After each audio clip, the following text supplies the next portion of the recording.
जवाहर बँकेच्या आवाडी जनता बँकेत विलीनीकरणास रिझर्व्ह बँकेची मंजुरी 10 तारखेला प्रक्रिया पूर्ण होणार. स्वप्नील आवाडे.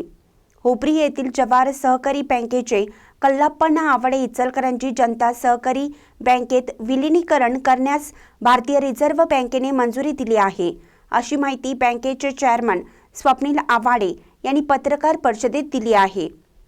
हे विलीनीकरण 10 मार्च रोजी होणार असून लवकरच बँकेच्या कर्नाटक राज्यामध्ये हारुगेरी व अथणी येथे 2 नवीन शाखा सुरू होत असल्याचे त्यांनी सांगितलं.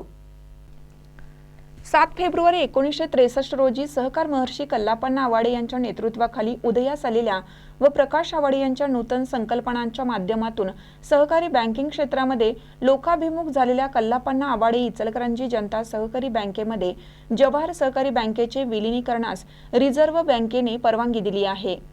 जवाहर बँकेचे विद्यमान संचालक मंडळ, सभासद, ठेवीदार, ग्राहक व अधिकारी आणि कर्मचारी यांनी या बँकेचे स्वइच्छेने विलीनीकरणास संमती दर्शवली असून ही बाब निश्चितच अभिमानास्पद आहे.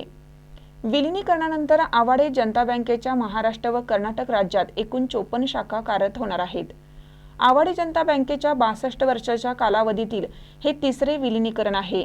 या प्रसंगी बँकेचे vice chairman CA Sanjay Kumar Anigol, व्यवस्थापकीय मंडळाचे अध्यक्ष CA चंद्रकांत चौगले, सर्व संचालक, मुख्य कार्यकारी अधिकारी संजय शिरगावे, जनरल मॅनेजर किरण पाटील, दीपक पाटील, अधिकारी व कर्मचारी उपस्थित होते.